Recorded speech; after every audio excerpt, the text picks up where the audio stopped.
Hi friends, welcome back to cinema vision. 3 second வீடியோவுக்கு 10 கோடி ரூபாய் பணம் கேட்குறாரு. என்னோட மேரேஜ் டாக்குமெண்ட்ரி வீடியோவை வெளியிட தடையாக இருக்காருன்னு சொல்லி தனுஷ் மேலே ஏகப்பட்ட குற்றச்சாட்டை சொல்லிட்டு வந்தார் நயன்தாரா. விக்னேஷ் சிவனும் நயன்தாராவும் முத சேர்ந்து ஒர்க் பண்ண படம் தான் நானும் ரவுடி தான். இந்த படத்தை தனுஷ் தான் ப்ரொடியூஸ் பண்ணியிருந்தார். இந்த படமும் இந்த படத்தோட பாடலும் தான் நயன்தாரா விக்னேஷ் சிவனுக்கு ஃபேவரட்டான சாங்ஸாக இருந்துட்டு வருது. இந்த படத்தில் நயன்தாராவுக்கும் விக்னேஷ் சிவனுக்கும் ஏற்பட்ட நட்பு பின்பு காதலாக மாறி 2022 திருமணம் செஞ்சுக்கிட்டாங்க. வெட்டிங் ரைட்ஸ்லாம் நெட்ஃப்ளிக்ஸுக்கு ஷேர் பண்ணிட்டாங்க. ஆனால் 2.5 வருஷம் ஆகியும் திருமண வீடியோ ரிலீஸ் ஆகாமல் இருந்துட்டு வருது. இதுக்கான காரணம் யாருக்கும் தெரியாத நிலையில் நவம்பர் 18ஆம் தேதி ரிலீஸ் ஆகிறதா சொல்லியிருக்காங்க. இந்த நிலையில் தனுஷால தான் இவ்வளவு தாமதம் ஆச்சு, தனுஷ் தான் காரணம்னு சொல்லியிருக்காங்க நயன்தாரா.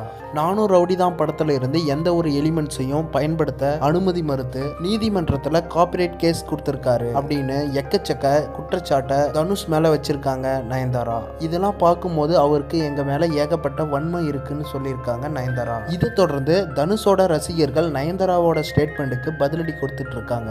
மூத்த பத்திரிகையாளர்கள் என்ன சொல்லியிருந்தாங்கன்னா, நானும் ரவுடி தான் படம் சின்ன பட்ஜெட்டில் தான் ஆரம்பித்தாங்க, ஆனால் போக போக 10 கோடி ரூபாய்க்கு மேலே போயிருச்சு அப்படின்னு சொல்லியிருக்காங்க. நயன்தாராவும் தனுஷும் தான் அப்போ பணம் போட்டு பிரச்சனையெல்லாம் சரி செஞ்சாங்க. நயன்தாராவுக்கு திருமணம் முடிஞ்சு நெட்ஃப்ளிக்ஸ்க்கு வீடியோவை ஷேர் பண்ண உடனே விக்னேஷ் சிவன் தனுஷோட மேனேஜருக்கு கால் பண்ணி நானும் ரவுடி தான் படத்தில் இருந்து சில எலிமெண்ட்ஸ் காட்சிகளை யூஸ் பண்ண அனுமதி கொடுத்து ஒரு NOC மெயில் போட்டு விடுங்க அப்படி எதர்ச்சியாக சொல்லியிருக்காரு விக்னேஷ் சிவன்.